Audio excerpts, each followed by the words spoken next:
So one of the things I did this week was try to answer a question to a young person around what confirmation of payee actually was about and why it would help them make their payments. So instead of just trying to use words, I created this little video and I'm pleased to share it with you today. Let me know what you think about it. Ever worried about sending money to the wrong person? That's what confirmation of payee is here to fix. Before, when you made a bank transfer, the bank only checked the account number. The name you typed in didn't matter. So if you typed it wrong, or if a scammer tricked you, your money could go to the wrong place.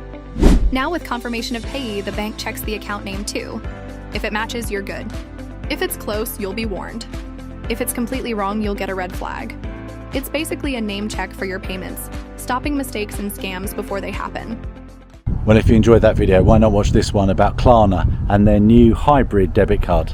Klarna is launching its debit card in Europe. With it, you can choose to pay right away or split the cost into installments, whether you're shopping in a store or online. The card first blew up in the US, where 685,000 people signed up since last summer. Now it's Europe's turn. This card is a big step for Klarna. They started out just doing buy now, pay later, but now they're building full-on payment options, going head-to-head with banks. The Klarna card is already rolling out in Austria, Belgium, Finland, France, Ireland, Italy, the Netherlands, Portugal, Spain, and Sweden. Next up, Denmark, Germany, Norway, and Poland. Klarna's CEO, Sebastian Siemiatkowski, said, "Back when I worked in retail as a teen, shoppers had two clear choices at checkout, debit or credit. Over time, that choice faded. With the Klarna card, we're bringing it back, putting people in charge of how they pay." Well, if you haven't read Payments Unpacked yet this week, you'll see a link in the notes below. In that you'll find an update on the next steps for commercial variable recurring payments here in the UK, and you'll also find an excellent article written or commissioned by Link about making payments work for everybody in the UK. And earlier this week, we were so proud to announce that we've become a knowledge partner with the Payment Leaders Summit. Again, you'll find a link in the notes below, but also check us out, the Landmark Hotel, on the 21st and the 22nd of October to find one of the best payments conferences there are. In Payments Unpacked TV next Monday at 8 p.m, the weekly drop this week would be Richard Ransom talking about the National Payments Vision. I'm going to put a teaser in now because this little clip talks about what corporates might have in terms of their expectations for the future of payments. Sometimes it's really easy to overlook the needs of end users, whether they're retail or whether they're corporates. But here's a great insight into what Richard's going to be sharing next week. If you think about the clients you work with and institutions you talk to, what expectations do corporates have for the future of retail payments? Yeah, and unsurprisingly, corporates don't find payments as exciting perhaps as I do.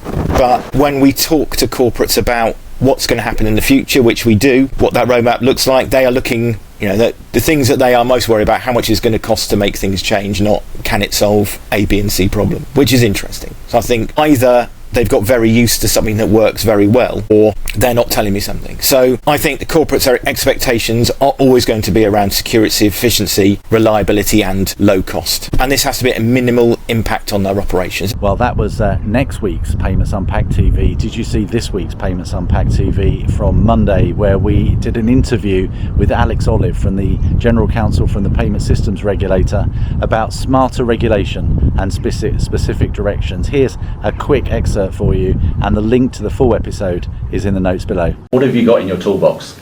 Primarily, we focus on promoting competition, promoting innovation, and protecting the needs of service users.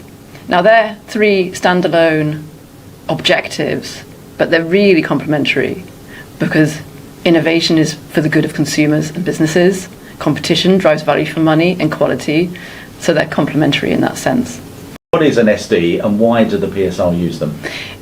It's a great question, and I might even stand back a little bit further and say, what is the toolbox generally? So we have powers to intervene, we have requirements put on us to respond to requests actually from participants if they are not happy with certain terms that they're given, and we have enforcement powers and information gathering powers. In terms of intervention, we may conduct a market review or we may set up a policy program. If we find that there is a need for change, we have the power to direct payment systems operators or participants in the systems And an SD is one type and a GD is the other. Now, GDs are called general directions. I mean, I hate them. I would just call them all different types of directions, but a general direction is generally applied to a group. Specific directions are aimed at a specific entity or a specific group of entities. So there's a little bit of an overlap, but really they're a power to require firms to do something or not to do something. And there's a degree of flexibility in what we can ask them to do. Obviously, it's subject to public law and anxious scrutiny that we're doing the right thing for the right reasons. And finally, I went out to the cinema this week. I don't just always do payments. On Wednesday, I went to see the film about the roses. I can't thoroughly recommend it, but the cinema I went to, the escalators weren't working, so I burned a few calories walking up the escalators, only to find that the bar selling the food and the drinks was cash only. Well, firstly, I saved some more calories by not buying some popcorn, but secondly, it proves the importance of digital resilience in this ever-increasing cashless society. Well, thanks for tuning in to Payments Unpacked TV this week, reading Payments Unpacked newsletter and listening to this episode of Much Ado About Payments. Let's see what next week brings us in the payments world.